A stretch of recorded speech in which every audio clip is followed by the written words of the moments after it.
앞에 화면에 보시는 바대로 오늘 강의의 제목은 방언이란 무엇인가 라는 제목으로서 함께 말씀을 우리가 연구해 보도록 하겠습니다. 첫 번째, 방언의 의미에 대해서 살펴보겠습니다.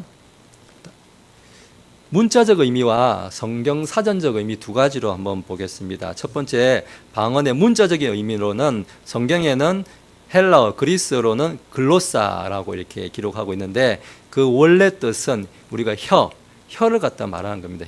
tongue이라고 영어로는 표현하는데요. 이걸 비유적으로는 언어, 말 이렇게도 말하고 있고 성경에서는 번역을 방언, 타언어 이렇게 번역을 하고 있습니다. 원래 글로사라는 이 방언은 혀라는 뜻이란 것입니다. 그러면 이제 성경 사전을 제가 이렇게 찾아보았습니다. 방언 이렇게 찾아보니까 두 가지 뜻으로 이렇게 설명하고 있는데요. 첫 번째로는 성령의 역사로 전혀 습득한 일, 배운 일이 없는 언어를 무아지경 상태에서 말하는 일 이렇게 말하고 있고, 또 두 번째로는 각 지역의 언어들, 곧 외국어를 가리킴 이렇게 성경 사전은 설명을 하고 있습니다. 자, 다음으로 가겠습니다. 자, 그러면 두 번째로 방언에 유익한 것이 그러면 무엇이 있을까요? 이렇게 좀 찾아봤습니다. 책을 제가 그래서 사실은 방언에 대해서 유익한 것이 뭔가 알기 위해서 방언을 이렇게 강하게 주장하시는 분들이 쓰신 책을 제가 우리 학교 도서관에서 세 권을 빌려가지고 제가 세 권을 다 읽어봤습니다. 그래서 그 책들에서 방언을 하면 이런 게 좋습니다라고 강조하는 것들을 제가 한 8가지를 이렇게 정리해봤습니다. 첫 번째부터 영적 성장과 축복이 있다. 두 번째, 교회가 부흥된다. 그리고 네 번째 가면은 하나님과의 깊은 교제가 있다. 그래서 하나님과의 비밀 기도가 가능하다. 이 부분은 제가 책에서 뿐만 아니라 제 주변에서 또 방언 기도를 이렇게 참 강조하시는 분이 이런 말씀을 하시더라고요. 기도할 때 방언 기도를 하면은 하나님과 나의 비밀스러운 기도가 이루어지면서 사탄 마귀가 간섭할 수 없고 방해하지 못한다. 그 핫라인이 하나님과 나와 이렇게 만들어지면서 아주 깊은 비밀 기도를 할 수 있다라는 얘기도 제가 직접 듣기도 했습니다. 그리고 6번째 보면 강한 믿음과 능력을 준다. 그리고 7번째 보면은 방언 기도를 하면 치유의 역사가 이렇게 나타나고 영적 무기로도 쓰일 수 있다. 이런 내용들을 제가 책에서 봤습니다. 그래서 제가 가능하면은 이 방언을 이렇게 주장하시는 분들의 의견을 최대한 이렇게 좀 먼저 좀 반영을 먼저 좀 해드리고 싶어서 이렇게 먼저 좀 정리를 해봤습니다. 자, 다음 슬라이드. 자, 그러면 제가 실제로 제가 그동안 들어왔던 실제로 방언을 하는 분들, 참고로 제 아내도 방언을 예전에 많이 했습니다. 제가 그래서 집에서 많이 들어봤고, 또 우리 이전에 제가 같이 교회 다녔던 우리 원주에 있는 북원침례교회에서도 가면 항상 방언을 많이 봤었고요. 그래서 유튜브나 이런 데서 방언을 가르칠 때 어떻게 가르치는지 제가 여러 사람들의 방언을 유튜브에서 들었지만, 그래도 오늘 제가 가져온 거는 그래도 조금 점잖게, 너무 우리가 아마 보신 분도 계실 거예요. 너무 이렇게 막 질서 없이 하는 것도 사실 있었지만은 그래도 조금 점잖은 거를 좀 골라왔습니다. 한번 잠깐 한 40초 정도 될 건데 한번 들어보도록 하겠습니다. 우리 이제 시작합니다. 자, 우리 큰 소리로 좀 하세요. 할렐루야, 할렐루야, 할렐루야 따라하세요. 할렐루야, 할렐루야, 할렐루야, 할렐루야, 할렐루야, 할렐루야 계속하세요. 할렐루야, 할렐루야, 할렐루야, 할렐루야, 할렐루야, 할렐루야, 할렐루야, 할렐루야, 할렐루야, 할렐루야, 할렐루야, 할렐루야, 할렐루야, 할렐루야, 할렐루야, 벌써 할렐루야 하다가 혀가 말리시는 분 있습니다. 그분 계속 말리는 대로 하세요. 할랄랄랄랄랄랄라 아바라카라라라라라라라라 할렐루야, 할렐루야, 할렐루야, 할랄랄랄랄랄랄랄랄라 할랄랄랄라 거의 빨리빨리 혀가 말립니다. 할랄랄랄랄라 말리는 대로 의심하지 말고 계속하세요. 할랄랄랄랄랄랄랄랄랄라 아바라라라라라라라라라라 아바라라라라라라라라라 아바라. 거의 다 들었습니다. 사실은 저도 예전에는 아주 예전에는 방언에 대해서 굉장히 이렇게 이런 랄랄라 방언 우리 말하지 않습니까? 굉장히 이제 부정적이었다가 그렇게 신학교를 거치고 주변의 사람들을 보고 좀 책도 좀 읽고 하면서 그래도 여기 있다가 한 요쯤에 와 있습니다. 지금은 요쯤에 와 있는데 그래도 이걸 너무 판단하듯이 이렇게 할 것이 아니다. 제가 그래서 생각이 들어서 사실은 어제 토요일 아침에도 제가 여기 교회에 와가지고 아침에 여기서 제가 항상 이렇게 매일 아침에 기도합니다만은 제가 정말 간절하게 기도했습니다. 하나님, 정말 저는 이 시대에도 성령의 은사가 있는 줄로 믿습니다. 근데 방언의 이 은사가 하나님께서 제게 허락하신 것이라면은 이 시간 저를 통해서 체험하게 해주시고 이것을 선하게 가르치고 사용할 수 있도록 알 수 있도록 하나님 이 시간 잠깐 한 번이라도 조언이 허락해 주십시오. 그래서 제가 이걸 듣고 이분 하는 대로 그대로 따라했습니다. 할렐루야 할렐루야 할렐루야 할렐루야 이렇게 되더라고요. 빨리 하니까 할렐루야를 빨리 하면 할렐루야 할렐루야 이렇게 돼요. 똑같이 돼요. 이렇게. 근데 제가 이렇게 하는데 하나님 이런 거 말고 제 마음이 기쁨이 하나도 안 옵니다. 제가 다시 한번 요청드립니다. 할렐루야 할렐루야 할렐루야 하는데 다시 정말 성령의 은사를 제게 허락하신다면 방언을 제가 알고 싶습니다. 너무 궁금합니다. 이렇게. 그래서 또 했어요. 근데 또 똑같이 나와요. 하나님 제가 또 기쁨이 안 생깁니다. 3번을 기도했습니다. 그래서 3번을 했는데 똑같아요. 똑같은 발음이 나와요. 이렇게. 제가 아무리 생각해도 내 기쁨이 전혀 생기지 않고 아까 앞에서 나왔던 그런 방언의 유익한 점, 하나님과 깊은 교제 뭐 이런 마음이 요즘 아이들 표현을 하면 1도 안 되는 거예요. 요즘 아이들 표현. 진짜 하나도 그런 게 안 되고 이런 거 진짜 오히려 제가 느낀 것은 3번을 제가 거듭 기도하면서 이걸 하면 안 되겠구나. 저는 솔직히 그런 생각이 좀 많이 들어요. 그렇다고 해서 제가 그렇게 하시는 분들을 정죄하거나 판단하거나 비난하거나 그런 마음은 요즘 말로 1도 없다는 것을 또 함께 말씀드립니다. 그런 마음은 전혀 없습니다. 단지 우리가 오늘 이 시간을 통해서 지금 이와 같은 방언들을 다 이렇게 많은 교회에서 많은 분들이 하고는 있는데 우리는 성경적으로 그런 것들에 대해서 어떻게 판단하는 것이 유익한지를 우리가 좀 생각을 해보자라는 의도에서 오늘 강의를 계속 이어가도록 하겠습니다. 자, 다음 슬라이드 보겠습니다. 3번째로는 방언은 그러면 언제부터 시작이 되었는가 방언에 유래해 보겠습니다.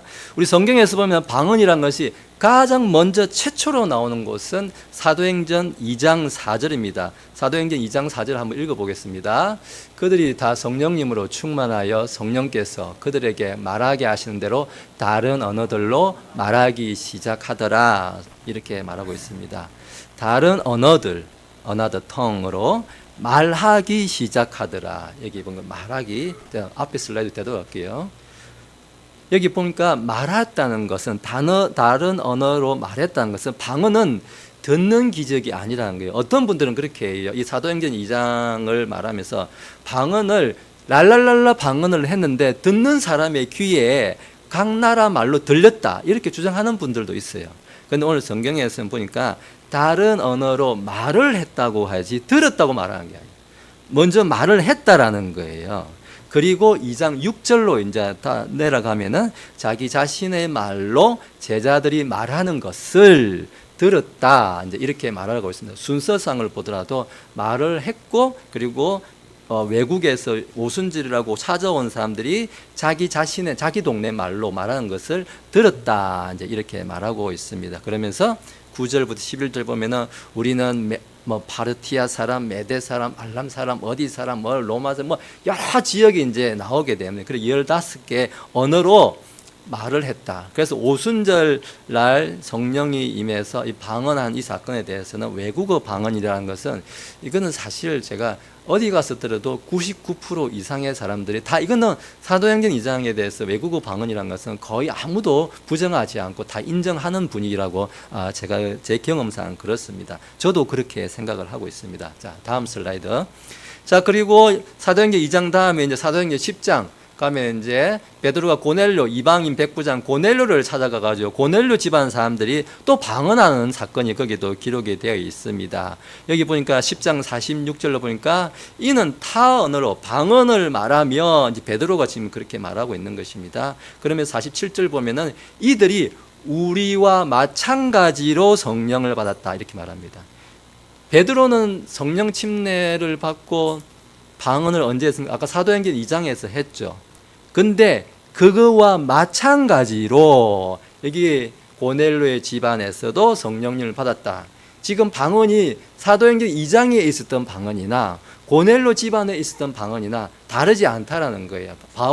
베드로가 지금 그렇게 설명을 하고 있는 것입니다. 그래서 고넬료 가정의 방언도 외국어를 말하는 방언이다. 지금 이렇게 말하고 있습니다.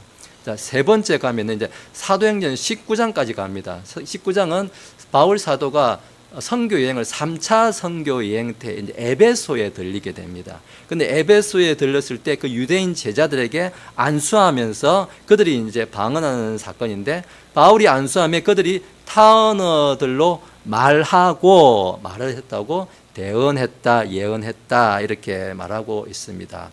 여기 지금 사도행전의 기록한 사람이 누가입니다. 누가가 정하는 이 지금 방언이라는 게 뭡니까? 줄글자에 계속 사람이 한 번도 배운 적이 없었으나 성령의 능력으로 말할 수 있게 된 외국어. 우리가 외국어를 한다고 해서 무조건 방언은 또 아니라는 거예요. 제가 이전에 이제 아까 말씀드린 제 아내랑 다녔던 원주의 부건교회 같은 경우에 미국에서 살던 어떤 자매님이 있었어요. 영어를 굉장히 잘해요. 이 주변에서 다 랄랄라 하는데 자기도 뭔가 하기는 해야겠고 해가지고 영어로 막 기도해요. 그러면서 자기 방언했다고 하는데, 방언은 그런 게 아니라는 거예요. 내가 배워서 영어를 잘하기 때문에 했다고 해서 그는 방언이 아니라는 거예요.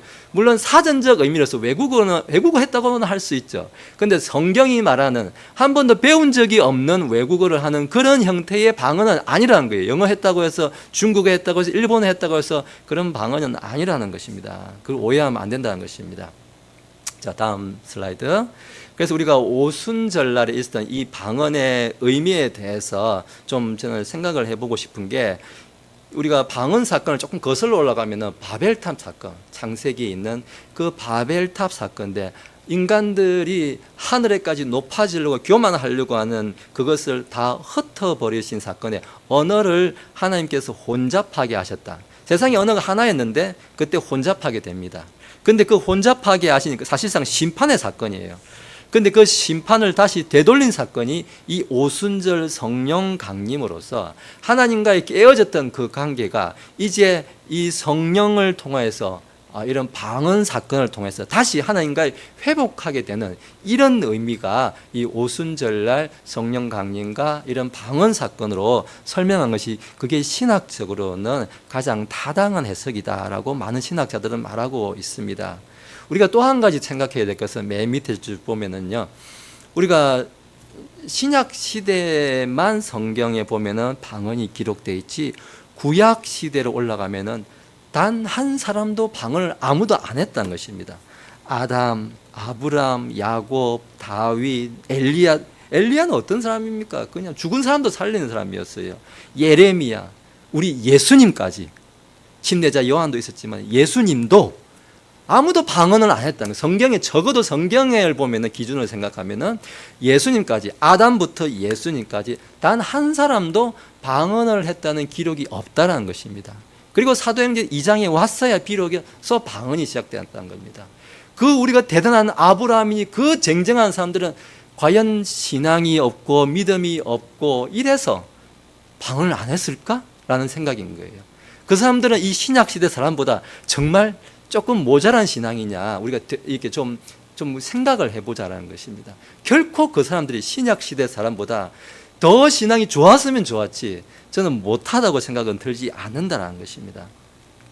자, 다음으로 고린도전서의 방언을 이제 오늘 본문으로 넘어가겠습니다. 사람들은 이제 사도행전 2장은 그래요, 너무 이렇게 성경 구절을 보면은 어디 사람, 어디 지방 이야기 구체적으로 나오니까나 그거는 외국어라고 우리가 좀 양보를 하겠지만은, 이 고린도전서 14장에 나오는 이 방언만큼은 그래도 좀 다르다라고 이제 주장을 하시는 분들이 꽤 많습니다. 그런데 방언을 주장하시는 분들이 이제 의견입니다만은, 바울은 왜 고린도 교회에 이 고린도전서를 썼는지를 먼저 우리는 생각해야 돼요. 고린도전서에 방언이 있다고 해서 방언 이야기다 이렇게 생각한 것이 아니라, 바울이 고린도전서를 왜 썼는지를 생각해야 돼요. 그 쓴 이유는 고린도전서는 책망의 편지라는 거예요.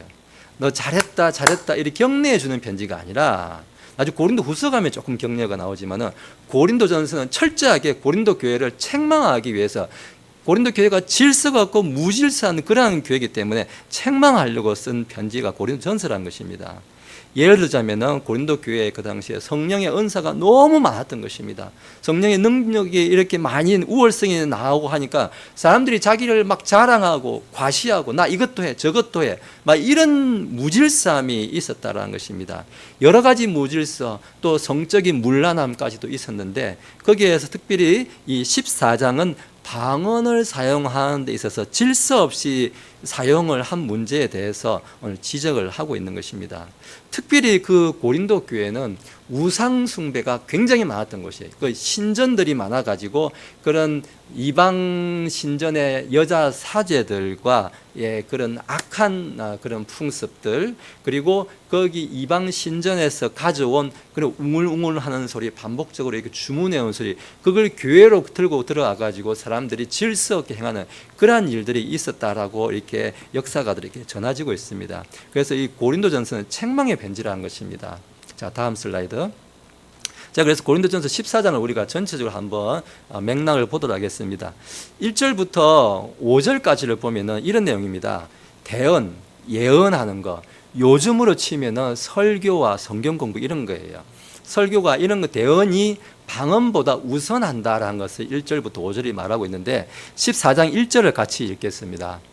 사랑을 따르고 영적 선물을 사모하되 특별히 너희는 대언하는 것을 사모하라. 아멘. 여기 말씀에 이렇게 1절에 핵심은 슬라이드 다시 돌아가겠습니다. 은사를 사모하는 것을 좋지만은 공동체를 세우는 예언이 방언보다 더 낫다라고 먼저 14장 1절부터 시작을 하고 있는 것입니다. 왜냐하면 방언은 하나님께 하는 것이고 듣는 사람은 이해하지 못한다라고 바울이 이렇게 말하면서 예언은 사람을 세우고 권면하고 위로하지만은 방언은 자기를 세우고 예언은 교회를 세우는 것이다. 어느 것이 더 교회에 유익하냐라고 지금 바울이 말하고 있는 것입니다. 자, 다음 슬라이드. 자, 이어서 6절부터 이제 19절까지의 내용을 이렇게 요약을 하면은 이해가 되지 않는 방언은 무익하다 이런 내용인 것입니다. 자, 14장 19절을 보겠습니다. 그러나 교회에서 네가 남을 가르치기 위하여 깨달은 마음으로 5마디 말을 하는 것이 1만 마디 방언으로 말하는 것보다 나으니라. 여기 깨달은 5마디다. 말이 적어도 괜찮으니까 깨달은 말, 이해한 말로서 짧은 말이라도 하는 게 그게 만마디를 방언으로 만마디를 하는 것보다는 그게 더 낫다라는 것입니다. 알지 못하는 말을 이렇게 많이 한다고 해서 결코 좋은 게 아니다라고 이야기하고 있는 것입니다. 그러면서 바울은 악기나 이런 것도 또 소리가 무슨 구별이 되어야 우리가 알아듣지 않느냐. 전쟁 나팔을 불어도 이게 무슨 나팔인지 전진하라는 건지 구태라는 건지 뭘 알아야 준비할 수 있지 않느냐. 그래서 방언 자체가 바울은 지금 말합니다. 방언 자체가 가치 없다고 말하는 게 절대 아니에요. 방언은 귀한 거예요. 그 당시에 특별히 그 당시에는 성경이 없던 시절에 우리가 지금 보고 있는 성경이 하나도 없던 시절이에요. 성경이 없던 시절에 방언은 굉장히 유익했습니다. 그렇지만 교회 공동체 안에서 이게 덕이 되지 않고 유익하지 않으면 그것은 삼가하고 대언하기를 더 사모해라라고 말하고 있는 것입니다. 자, 다음 슬라이드. 이어서 이제 20절부터 25절의 내용을 요약하면은 방언은 믿는 자가 아니라 믿지 않는 자를 위한 표적이다. 불신자를 위한 표적이다. 이렇게 말합니다.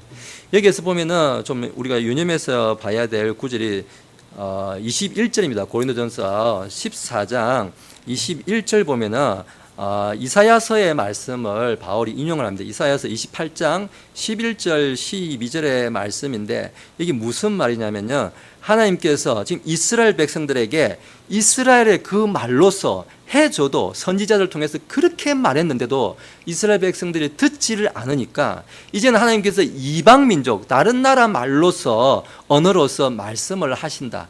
그래도 이스라엘 백성들이 듣지를 않는다라고 지금 그 말을 지금 하고 있는 것입니다. 그래서 지금 이 말을 왜 이사야서 인용했냐면은 방언은 믿는 자가 아니라 이스라엘 백성들처럼 자기 말로서 말해도 안 듣고 외국 말을 갖고 해도 말을 안 듣는다. 지금 그래서 믿지 않는 자를 위해서 이 방언을 하나님께서 사용하시게 되었다라는 그것을 이사야서의 말씀을 지금 인용을 하고 있는 것입니다. 고린도전서 14장 22절을 한번 보겠습니다.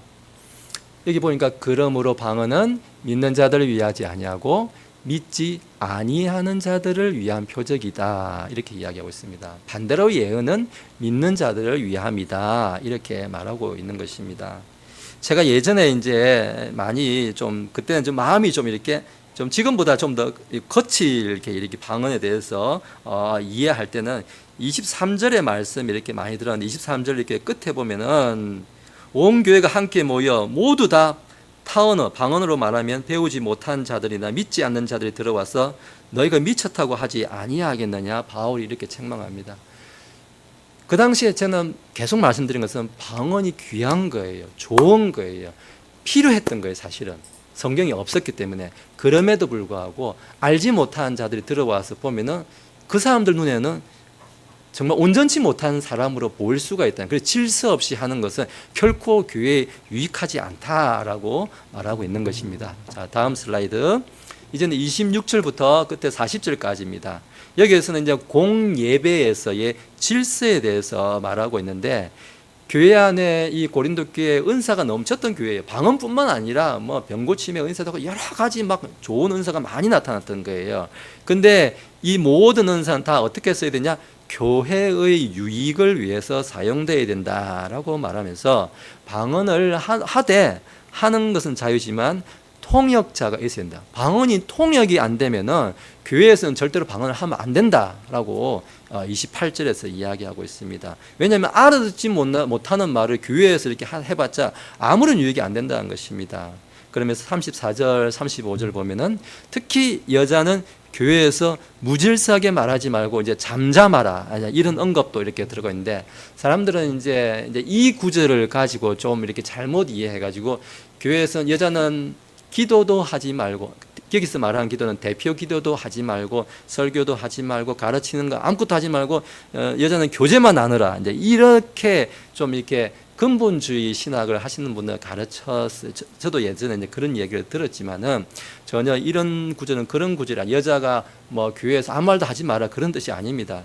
우리도 고린도전서 11장에 보면은 여자가 머리를 덮지 않고 뭐 기도하고 뭐 대언하는 이런 얘기가 나오거든요. 그 말은 그 당시에 여자 성도들도 교회에서 대표 기도를 했고 설교하고 가르치는 했다는 그 근거 구절이 되는 것입니다. 그 당시에 여자들도 다 그런 걸 했다라는 것입니다. 왜냐? 신약 시대이기 때문에 그런 것이 가능했다라는 것입니다. 특히나 고린도 교회 같이 이런 데는 헬라 문화가 강한 데서는 더더욱 그렇게, 예루살렘은 좀 더 또 다른 환경이지만은 이 지역들은 그런 걸 다 했다라는 것입니다. 그래서 저는 그 당시에 여자들 가운데 이제 방언이 너무 넘치고 이렇게 하니까 자기를 조금 이렇게 뽐냈던 것 같아요. 그래서 내가 이렇게 자기가 오늘 내가 방언해 하면서 내가 좀 더 능력 있는 사람이야, 내가 은사를 많이 받은 사람이야, 뽐내려고 하고 하는 이런 좀 과한 모습이 있어가지고 바울이 그런 것들을 좀 자제해야 된다라고 좀 책망하는 말이 이 말씀이라고 이해가 됩니다. 그래서 40절 끝에 보면은 모든 것을 품위가 있게 하고 질서가 있게 해야 된다라는 말로서 지금 이 말을 맺고 있습니다. 자, 다음 슬라이드 가겠습니다. 아까 앞에서 잠깐 한번 언급을 했지만은 사도행전에 있었던 그 방언과 지금 고린도전서에 있는 방언을 이렇게 다르다고 생각하는 사람들이 있습니다. 그래서 두 가지의 종류가 방언이 있다고 생각하는데, 다음 슬라이드 보시면요, 사도행전은 누가가 기록을 했습니다. 근데 그 기록 연대가 보면은 주후 예수님 오신 후에 AD 67년경에서 AD 70년경에 기록되었다라고 알려져 있고, 그렇지만 이 고린도전서는 오히려 사도행전보다 사실 기록은 먼저 되었던 거예요. 고린도전서를 쓰고 한 13년에서 16년이 지난 후에 누가가 사도행전을 기록했다라고 알려져 있습니다. 근데 우리가 생각해야 될 것은 의사 누가와 이 바울 사도가 어떤 사이입니까? 우리 사도행전 보면은 2차 선교 여행, 여기 소아시아에서 이제 빌립보 교회로 마케도니아로 이렇게 넘어갈 때, 그때부터 의사 누가는 바울 사도와 선교 여행 같이 다녔던 사람이고, 바울이 나중에 로마 여행을 가지고 죽는 그날까지 의사 누가는 바울을 보살폈던 사람이에요. 계속 끝까지 함께 다녔던 사람이에요. 근데 두 사람 다 지금 방언에 대해서 이야기하고 있는데 두 사람 다 이렇게 계속 붙어서 선교를 했던 사람이에요. 근데 과연 그 사람들이 서로 방언에 대해서 다른 견해를 가지고, 한 사람은 랄랄라 방언을 했다고 그러고 한 사람은 과연 외국어를 했다고 하는 게, 이거는 우리가 신학적으로 잘 그런 거는 납득이 되지 않는다는 거예요. 지금 사실 신학자들은 그거는 사실 불가능한 얘기라는 거예요. 이 두 사람이 그런 거에 대해서 서로 의견이 달랐다? 그럴 확률은 거의 없다라는 거예요. 그래서 두 사람 다 우리는 이것을 외국어 방언으로 이렇게 이해를 했다라고 보는 것이, 그게 더 신학적이고 성경적이지 않나라고 말하고 있다는 것입니다. 자, 다음 슬라이드 보겠습니다. 다음에는 방언이 이제 그러면 지금도 유효한가라는 주장입니다. 참고로 제 의견을 먼저 말씀드리자면, 이건 진짜 제 의견이지만 저는 유효하다라고 믿습니다. 저는. 근데 이게 법은 아니에요. 제 의견을 지금 말씀드린 거예요. 방언은 저는 지금도 유효하다라고는 믿습니다. 자, 다음 슬라이드 보시면 방언을 이제 방언이 지금도 계속된다라고 하는 사람들의 주장이 있는데, 그 근거 구절이 마가복음 가면은 16장 17절 18절인데 같이 읽어보겠습니다. 17절, 믿는 자들에게는 이런 표적이 따르리니 곧 그들이 내 이름으로 귀신을 쫓아내며 새 방언을 말하며, 18절, 뱀을 집어올리며 무슨 독을 마실지라도 해를 받지 아니하며 병든 사람에게 손을 얹은 적 나으리라 하시더라. 여기 보니까 믿는 자들, 믿음에는 다 방언을 말한다, 타언어를 말한다, 이렇게 말합니다. 그래서 지금도 믿으면 방언 받을 수 있다라고 이제 주장하는 근거 구절이 되고 있습니다. 근데 그 바로 밑에 18절에 가면은 뱀도 집어올려야 되고 독도 마실 수 있어야 됩니다. 근데 저는 아직까지 방언이라고 하는 주장하는 분들의 그런 건 많이 봤지만은, 뱀을 진짜 집어 올리고 독을 마시고 아무 해를 안 받은 사람은 보지를 못했어요. 저는 아직까지 한 번도, 한 사람도 뱀을 진짜 집어 올리고, 저기서 말하는 뱀은 독이 없는 물뱀을 말하는 것이 아니라 진짜 독사같이 사람이 물리면 치명적인. 근데 제가 아는 바로는 실제로 미국에서 그 방울뱀이라고 하죠. 미국에 유명한 그 방울뱀을 이 강단에 올라가지고 목사님이 내가 보여주겠다고 방언을 주장하시는 분이 집어 올렸어요. 근데 물었어요. 근데 그리고 그분은 그거 며칠 안 돼서 돌아가셨어요. 근데 실제 사건이에요. 실화예요, 실화. 방울뱀을 이렇게 강단에서 들었다가 뱀이 물렀는데 그분 치료 안 하고 있다가 그분 진짜 돌아가셨어요. 이 방울뱀한테 물려가지고. 지금 이 시대에 그렇게 하는 것은 저는 하나님을 시험한다는 것입니다. 예수님 말씀처럼 우리가 마귀가 예수님을 시험할 때 어떻게 했습니까? 저 성전 꼭대기 갖다 놓고 한번 뛰어내봐라, 이렇게 뛰어내보면은 천사가 와서 네 발을 받쳐줄 것이다 라는 그 시편의 말씀을 인용을 하면서 지금도 그렇게 될 것이다 라고 이제 성경 말씀을 가지고 와가지고 예수님을 시험했던 그런 사탄이 우리가 있었던 이야기를 잘 알고 있습니다. 지금 우리가 63빌딩 아파트 옥상 올라가도 안 되거니와 뛰어내리면 죽습니다. 무조건 하고. 지금 뭐 천사가 발을 받들어주고 하시고 뭐 이렇게 그런 일 생기면 안 됩니다. 그렇게 할 수도 절대로 그런 상상도 해서도 안, 꿈에라도 그런 생각하면 안 됩니다. 지금 이렇게 하는 것은 하나님을 시험하는 것입니다. 그럼에도 불구하고 저는 이 시대에도 하나님께서 원하시면 얼마든지 죽은 자도 일으킬 수 있고 방언도 할 수가 있다라고 저는 믿습니다. 근데 다만 오늘 성경이 어떤 종류의 방언을 말하는지, 혹시 방언을 하게 되면은 우리가 방언을 어떻게 사용해야 되는지, 교회에서는 또 이 방언을 어떻게 해야 되는지, 이런 것들을 저는 좀 나누고자 오늘 드리는 말씀이라는 것입니다. 자, 다음 슬라이드 보시면 두 번째로는 이제 은사가 중지되었다. 은사 중지론이라고 말하는데요. 여기에 대해서 주장이 있습니다. 고린도전서 13장 8절과 9절을 보겠습니다. 8절부터 읽겠습니다. 사랑은 결코 없어지지 아니하되 대언은 있다 해도 없어질 것이고 타 언어들도 있다 해도 그칠 것이며 지식도 있다 해도 사라지니라. 우리가 부분적으로 알고 부분적으로 대언하나 완전한 것이 오면 그때는 부분적인 것이 없어지리라. 여기 보면은 고린도전서 13장은 우리 사랑장이라고 잘 알려졌죠. 사랑을 굉장히 이제 강조하는 구절인데 제일 중요한 것은 사랑이다라는 것입니다. 대언도 없어진다, 그친다라는 것입니다. 타언어도, 방언도 다 그치고 지식도 다 사라진다라는 거 이야기하고 있습니다. 여기 9절에 보면 우리가 부분적으로 아는 것, 지식, 그리고 부분적으로 대언하는 것, 지식과 대언이 있는데 완전한 것이 오면, 여기에서 완전한 것은 일부 사람들은 성경이라고 말하는 사람도 있고 예수님 재림이라고 말하는 사람도 있는데 저는 예수님 재림이라고 생각하고 있습니다. 예수님이 다시 오시면 그때는 부분적인 것, 9절에 있었던 저 부분적인 것이 없어진다라고, 문맥상은 그렇게 이제 해석을 할 수 있습니다. 사실 10절에서는, 그래서 9절 10절은 방언은 지금 거기서 해당이 안 되는 거예요. 이게 문법적으로 딱 잘라서 해석을 하면은, 우리가 지금 예수님이 오면은 다 우리가 알고 있는 지식, 이것도 사실 완전한 지식은 아니라는 거예요. 우리가 부분적으로 알고 희미하게 알고 있다는 것입니다. 근데 그걸 완전하다고 생각하지 말아라는 것입니다. 오히려 우리는 지식과 대언이 이렇게 이런 것들이 지금 완전하지 않은 것을 가지고 자기를 자랑하고 자꾸 이런 것으로 잘못 쓰여졌을 때 오히려 교회에 분란을 일으킨다라는 것입니다. 특별히 사도 요한은 AD 90년경까지 살았는데, 그때 이제 교회 안에서는 방언과 예언이 그 이후로 급격하게 줄어들었던 교회의 역사를 볼 때 우리는 한시적으로 있었다라고 이렇게 주장을 하고 있는 것입니다. 자, 이제 마지막 슬라이드 보겠습니다. 다음 슬라이드 보시면은 제가 그래서 몇 가지 좀 이렇게 정리를 했습니다. 방언은 성령의 은사 가운데 하나이다. 저는 여기서 100% 동의합니다. 분명한 은사입니다.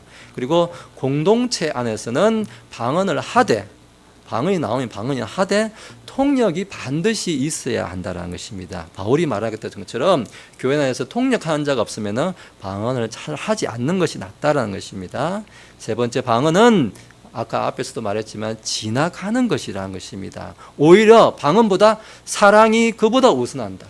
아까 대언하는 거, 그게 더 우선한다라고 이야기하고 있고, 방언은 사도행전에서는 복음의 확장의 목적으로, 표적으로 나타났던 것이다 라는 것입니다. 우리가 끝으로 마태복음 6장 6절부터 8절까지 이 세 절을 읽으면서 오늘 강해를 좀 마치도록 하겠습니다. 6장 6절부터 같이 읽겠습니다. 시작. 오직 너는 기도할 때에 내 걸방으로 들어가 내 문을 닫고 은밀한 가운데 계시는 내 아버지께 기도하라. 그리하면 은밀한 가운데 보시는 내 아버지께 내게 드러나게 갚아주시리라. 더욱이 너희는 기도할 때에 이교도들과 같이 헛된 반복의 말을 사용하지 말라. 그들은 자기들이 말을 많이 하여야 아버지께서 들으실 줄로 생각하느니라. 그러므로 너희는 그들과 같이 되지 말라.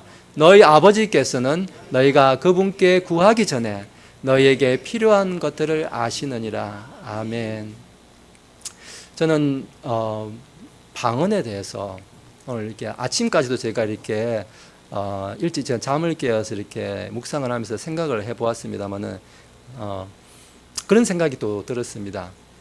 방언은 고린도전서에 나오지만은 내가 받고 싶다고 받을 수 있는 은사가 절대 아니에요. 11장인가요? 모두가 다 대언하겠느냐? 모두가 다 방언하겠느냐? 모두가 다 이렇게 이 은사가 있는 이 똑같은 은사가 주어지는 게 아니라는 거예요. 오직 성령님의 의사에 따라서, 우리 의사가 아니에요. 이거는 성령님의 그 주권에 따라서, 하나님의 주권에 따라서, 필요에 따라서 누구한테 주시기도 하고 누구한테 안 주시기도 하고 이런 거란 것입니다. 그래서 우리가 이제 은사주의 주장하시는 분들 정말 그 기도원에 있는 개도 방언하는 데는 못하냐 이렇게 주장을 강하게 좀 하시는 분도 있지만은, 방언은 그런 게 아니라는 것입니다. 내가 달라 한다고 주시는 게 아니라는 것입니다. 그건 오직 하나님의 주권이라는 것입니다. 하나님의 목적에 따라서 그냥 하나님이 임의로 주신다는 것입니다. 마찬가지라는 것입니다. 우리가 고린도전서에서도 12장에서도 보면은 오직 성령이 아니고서는 아무도 예수 그리스도를 주라 시인하지 못한다라고 말했습니다. 이것은 누구의 역사는, 우리가 구원받는 것도 성령의 역사인 거예요. 하나님의 주권인 거예요.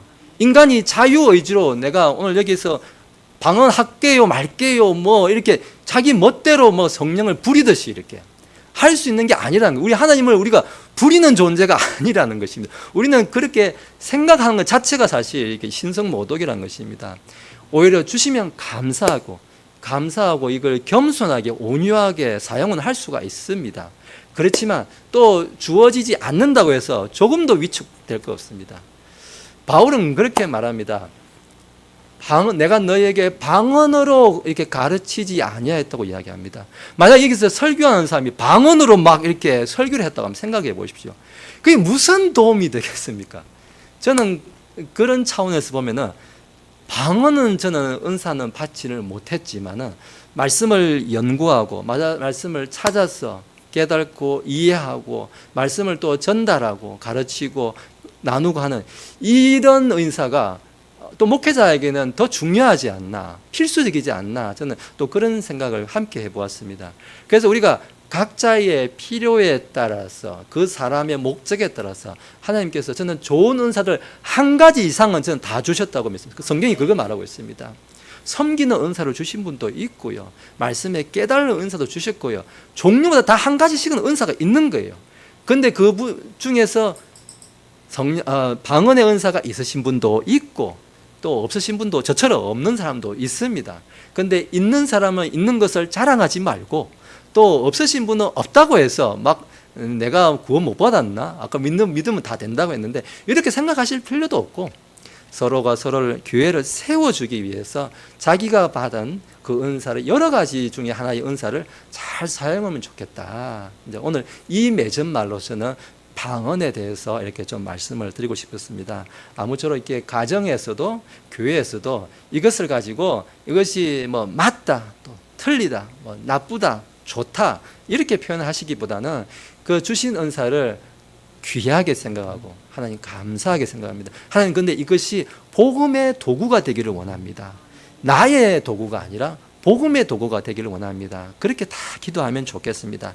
이것으로서 강해를 마치겠습니다. 기도하시겠습니다. 거룩하신 하나님 아버지, 오늘 성령께서 주시는 은사인 이 방언에 대해서 우리가 살펴보았습니다. 하나님께서 필요에 따라서 여러 가지 좋은 은사들을 우리 교회에 주시는 것을 감사합니다. 누구는 섬기는 은사를 주시고 또 누구에게는 대접하는 은사도 주시고 가르치는 은사도 주시고 하나님 말할 수 없는 좋은 은사를 주셨습니다. 그 가운데 방언도 또 좋은 은사로서 이 시대에도 가능한 줄로 믿습니다. 그러나 이 모든 것이 아버지 우리를 내세우는 것이 아니라 예수 그리스도의 복음을 위한 도구로 잘 사용하는 우리가 되게 하여 주시옵소서. 어디에 있을지라도 하나님께서 또 은사들을 베풀어 주셔서 치료가 필요할 때는 또 치료의 은사도 허락해 주시고 또 지식이 필요한 것에서는 지식, 또 섬김의 은사는 섬김, 아버지의 가정에서도 교회에서도 사회에서도 어느 곳에 가든지 우리 성령님의 은사가 우리 안에 풍성하게 하여 주옵소서. 이 모든 것 아버지 알게 하시고 믿게 하신 하나님께 감사드리며 예수님의 이름으로 기도드렸습니다. 아멘. 오늘 강연은 이것으로 마치겠습니다.